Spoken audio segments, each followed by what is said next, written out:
How are you all? First of all, I welcome you all to the online video class. This is your English class and myself, your English teacher, Mr. Shivam Dhiman. Today, in this video, I will be explaining you the chapter 10, Visiting France, which is of class 6. So students, please open your textbooks of English literature. Open the chapter 10, Visiting France, on page number 62. This chapter is of France. ये chapter France के बारे में है. Do you know the France is famous for its perfume industries, and you have known that the pizza, the pasta you eat is the major cuisine of Italy, and the people of France speak French. So before beginning the video, I would like to explain you, or I will be happy to teach you two French words. In French, we say good morning as bonjour. Good morning को अगर हमें मतलब French भाषा में अगर हमें good morning बोलनी है तो क्या बोलेंगे हम? bonjour. And if you want to say welcome, then we will be saying that bienvenue. तो मैंने आपको आज दो वर्ड्स बताए हैं. तो जब भी आपको गुड मॉर्निंग बोलना हो तो आप बोल सकते हैं bonjour, और जब आपको किसी को वेलकम बोलना है तो क्या बोल सकते हैं आप? bienvenue. Okay, so let us begin with the chapter. One morning in May, a bright silver and blue jet aeroplane landed the Charles de Gaulle airport outside Paris, France. Mr. and Mrs. Rajan, with their two daughters, Alicia and Indrani, stepped out into the warm sunshine. The Rajan family had come from India to live for a year in this beautiful country. Mr. Rajan had come to study the French perfume business for the Indian government. Alicia and Indrani Rajan would study in a French school.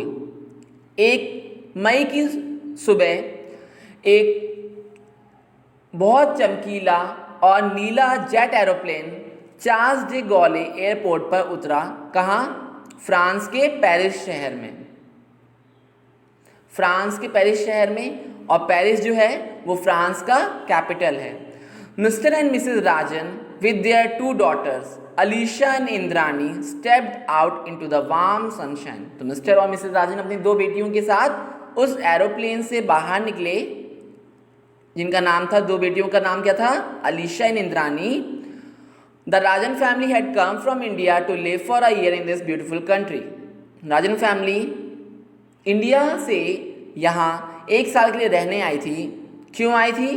Because mister Rajan had come from India to study the French perfume business for the Indian government.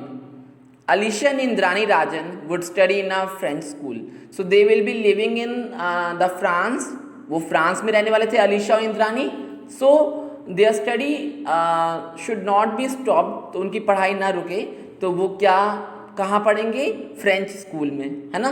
जैसे कि आपके पापा का transfer होता है और अगर आपकी पूरी फैमिली शिफ्ट हो रही है तो आप क्या करते हैं? दूसरे स्कूल में पढ़ने लग जाते हैं. As the taxi took them into Paris, Mr. Rajan told his family something about France. जैसे ही टैक्सी पेरिस में उनको मतलब पेरिस के जो जगहों पर जब लेके चल रही थी तो मिस्टर राजन ने अपनी फैमिली को फ्रांस के बारे में बताना शुरू किया. It is about 1/4 the size of India, he said. It is the second largest country in Europe. Russia is the largest. उन्होंने बताया कि इंडिया के 1/4 साइज की ये कंट्री है और यूरोप में ये सेकेंड लार्जेस्ट कंट्री है, रशिया लार्जेस्ट है. Mister Rajan went on to say that unlike India, France is not crowded. There is plenty of room for everyone. Isn't को क्या बोलते हैं हम लोग? Is not. ठीक है, तो इज नॉट का शॉर्ट फॉर्म है isn't. There are forests and farms in France. The soil is rich and the sea surrounds much of France. So there is no shortage of good vegetables, fruits, grains, meat and fish to eat. Mister Rajan ने बताया कि जैसे कि हमारे India में मतलब crowded थोड़ा दिखता है, मार्केट्स प्लेसेस भीड़ भाड़ वाले दिखते हैं, फ्रांस में इतनी भीड़ भाड़ नहीं होती है और वहाँ सभी के लिए बड़े बड़े कमरे हैं जिसमें सभी लोग आराम से रह सकते हैं और फॉरेस्ट भी हैं, फार्म्स भी हैं। फॉरेस्ट यानी जंगल और फार्म्स मतलब खेत खलिहान। जो मिट्टी है वो उपजाऊ है, ह्यूमस से रिच है और जो फ्रांस है वो समुद्र किनारे बसा हुआ है। There is no shortage of good vegetables, fruits, grains, meat and fish to eat. तो यहाँ पर किसी प्रकार की अच्छी वनस्पतियों, सब्जियों, शाक सब्जियों जिसे कह सकते हैं, फलों, अनाज, मीट और फिश की कोई कमी नहीं है खाने के लिए। यहाँ पर ज़्यादातर लोग सैलेड, सी फूड और स्नेल्स खाते हैं। France has snow-capped mountains called the French Alps. France has also broad rivers and plains where cattle graze on luscious grass. Dairy farming is also done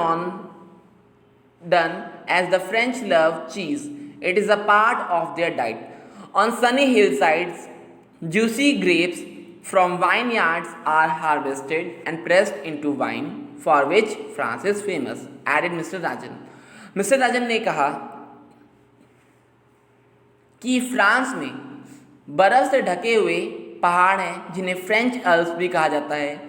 यहाँ की नदियाँ बहुत चौड़ी हैं जिनके तट पर, जिनके प्लेन्स पर या मैदानी क्षेत्र पर जो कैटल्स हैं जैसे आपके काऊ, बफेलो, वो हरी हरी और ताज़ी घास पर, जूसी ग्रास पर फीड करती है।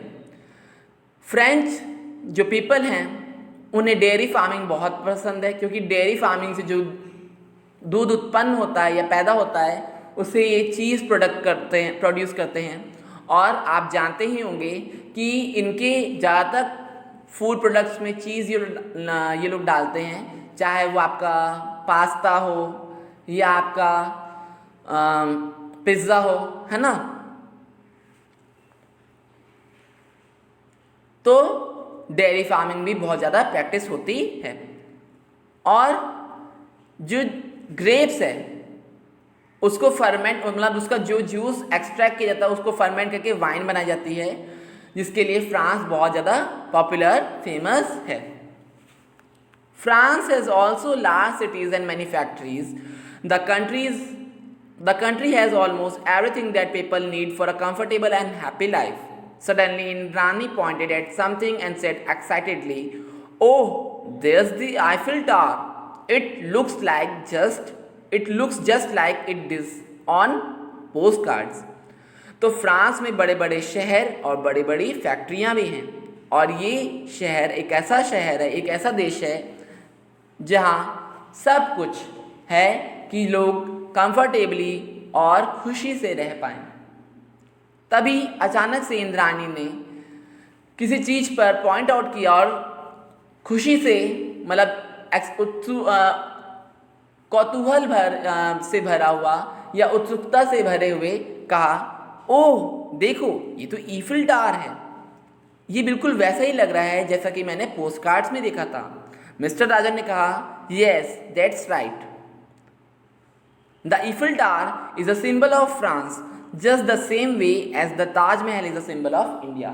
As we have seen when we draw posters or the Incredible India, we paint the pictures of Taj Mahal.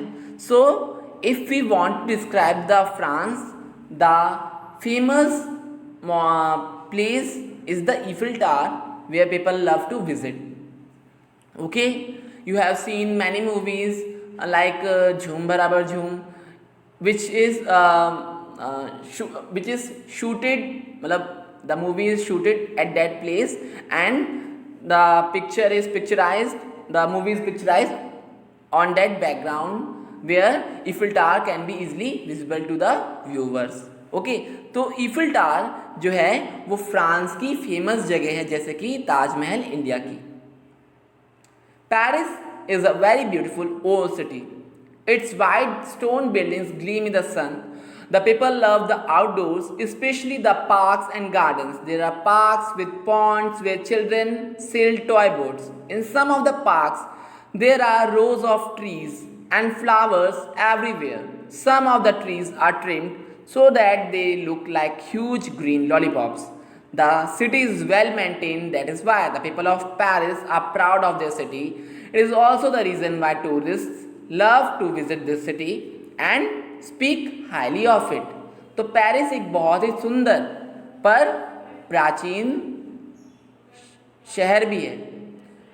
अब जो यहाँ पर मॉन्यूमेंट्स हैं, जो वाइट स्टोन बिल्डिंग्स हैं, वो धूप में चमक उठती हैं और यहाँ के लोग बाहर का मतलब आउटडोर्स या आउटर सराउंडिंग्स को बहुत पसंद करते हैं, मेनली पार्क्स एंड गार्डन्स।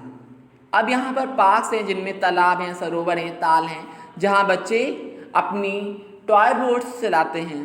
और कुछ पार्क्स ऐसे भी हैं जहाँ पेड़ों और फूलों मतलब पेड़ों की कतारें हैं और फूल हर जगह हैं, ट्यूलिप्स है ना, डेजीज। और कुछ पेड़ों को ऐसे काटा हुआ है, मतलब उनको इतना ट्रिम किया उनकी लीव्स को कि वो ऐसे नज़र आते हैं जैसे कि बड़े बड़े ग्रीन कलर के लॉलीपॉप्स हों। ये शहर बहुत ही वेल मेंटेन्ड है और इसीलिए यहाँ के लोग अपने शहर पर बहुत गर्व करते हैं। यही रीज़न है कि जो टूरिस्ट है, पर्यटक हैं, पर्यटक कौन होते हैं? जो किसी देश से दूसरे देश में घूमने आते हैं। तो यही रीज़न है कि पर्यटक जो हैं वो यहाँ पर इस शहर में घूमना पसंद करते हैं और इसके बारे में बढ़ चढ़कर बताते हैं। Paris is the capital and the largest city of France. बेटा आप इसे अगर अंडरलाइन करना चाहो तो अंडरलाइन कर लीजिए। Paris is the capital and the largest city of France. Paris क्या है? राजधानी है फ्रांस की और सबसे बड़ा शहर भी है। Most highways and railroads in France lead to Paris. तो फ्रांस के जितने भी हाईवेज और रेल रोड्स हैं वो पेरिस तक जुड़े हुए हैं, पेरिस तक पहुंचाते हैं। Many people in other parts of France and the world often dress according to the fashions of Paris. तो फ्रांस के जितने भी मतलब पेरिस जो है वो बहुत ही फैशनिस्टा, बहुत ही फैशनेबल शहर है। वहाँ का जो ड्रेस कोड है वो बहुत ही ऑथेंटिक है, ठीक है, यूनिक है। तो यहाँ के जो लोग हैं वो पेरिस के अकॉर्डिंग ही ड्रेसअप करना पसंद करते हैं। जैसे कि पेरिस का कल्चर आज हमारी हर घरों में बोला जा रहा है, पहना जा रहा है और हम लोग भी नए कल्चर को मतलब बहुत से स्कूल्स में फ्रेंच भाषा पढ़ाई भी जाती है और आजकल सभी पास्ता मैक्रोनी के दीवाने हैं और सभी को पास्ता और के साथ साथ पिज़्ज़ा खाना भी बहुत पसंद है ना। You have eaten the pizza at Domino's, okay. So जो मिस्टर राजन ने बताया कि उन्होंने कहीं सुना हुआ है कि अगर पेरिस में कभी कोई मतलब कहीं पर भी कोई छींकता है तो इसका मतलब कि फ्रांस में ठंड आ गई है और ये सुनकर उसकी फैमिली हंसने लग जाती है। The Rajan's taxi crossed a bridge over the Seine, the river, the winds through Paris like a wet grey ribbon. They got out of the taxi and joined the people on the crowded street. They passed sidewalk cafes where people sat at little tables outdoors eating, drinking and talking. तो France जो है वो जो Paris जो शहर है वो scene river के तट पर बसा हुआ है। तो राजन की टैक्सी ब्रिज पर से गुजर रही थी जो सीन नदी पर बना हुआ था और जब वो टैक्सी से बाहर निकले तो लोग की भीड़ में शामिल हो गए और वो उन गलियों से गुजर रहे थे जहाँ पर जिनके फुटपाथ्स पर कैफ़ेज़ खुले हुए थे और वहाँ पर छोटी छोटी टेबल्स लगी हुई थी जहाँ लोग बैठे हुए थे और अपने स्नैक्स या अपना फूड मटेरियल एंजॉय कर रहे थे। There was much to see in Paris and Mr. Rajan took the family to visit the Musée de l'Or, one of the finest museums in the world. तो who is the finest museums in the world? Musée de l'Or। तो जब वो Paris में मतलब बहुत सी चीज़ें ऐसी देखने लायक हैं तो मिस्टर राजन अपनी फैमिली को कहाँ ले गए? मूसे दे लॉर, जो कि वर्ल्ड का सबसे फाइनेस्ट म्यूजियम में से एक है। After a few weeks, the Rajans left to visit the rest of France. और कुछ हफ्तों बाद राजन्स फ्रांस के दूसरी जगहों पर घूमने के लिए चले गए. First they visited Normandy and Brittany, two of the oldest parts of the country. तो पहले तो उन्होंने ओल्डेस्ट पार्ट्स को विजिट किया जिनका नाम था Normandy and Brittany. Indrani and Alisha knew that both the cities Brittany and Normandy are peninsula. Peninsula क्या होता है? धरती का वो भाग जो 3 साइड से वाटर से घिरा हुआ हो. They found this part of France very cool and pleasant. उन्हें महसूस हुआ कि जो फ्रांस का ये पार्ट जो है वो बहुत ही ठंडा और शांतिदायक है. और जब जब ओशन से, समुद्र से तूफान आता था तो दिन भर बारिश होती थी. But the people, mainly farmers and fishermen, are a little old fashioned.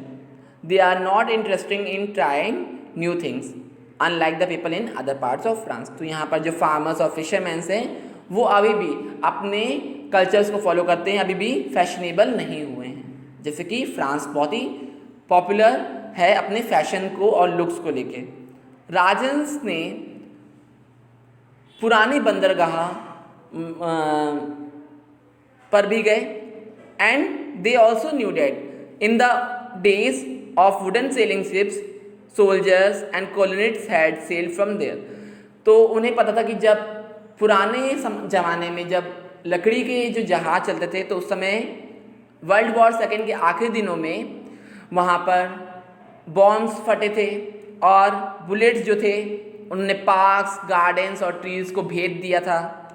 पर जब वो वहाँ पर पहुँचे थे तो समुद्र का तट और वो शहर बहुत ही शांत उसने महसूस हुआ जब फैमिली वहाँ पर विजिट करने गई थी. So this was the chapter explanation of the visiting France. I hope you must have understood. Thanks for watching this video. Keep liking, sharing and studying.